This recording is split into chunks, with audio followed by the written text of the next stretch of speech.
we have a very strong demand still visible in our markets on the construction side as well as on the industrial side, driven by the incentive programs that the Global Recovery Program from COVID are initiating, but as well as on the sustainability side with the reinforcement of green deals across the globe.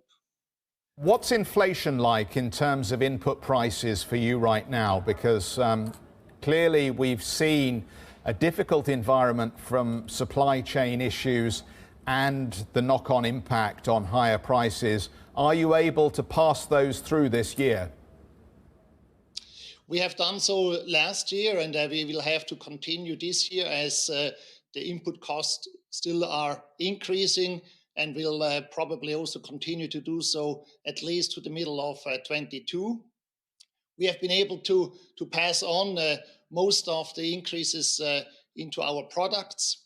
We are more affected by the raw material than by energy increases. So for us, the inflationary aspect really comes very much down to the raw materials, the availability, and of course then the increase in costs on that side.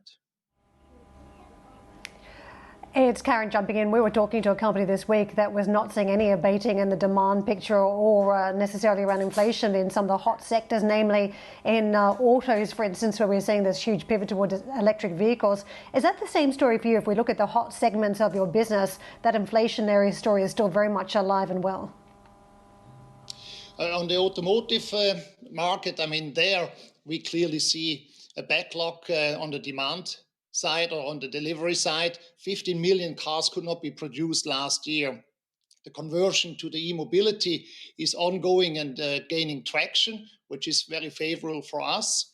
So there we have been, let's say, seeing steep increases on the input cost, but also some reluctance from the car makers to accept. We are increasing those pressure. But overall, we have high expectation that the recovery of the automotive industry, going back to 90 million units per year, is going to happen within the next 18 months.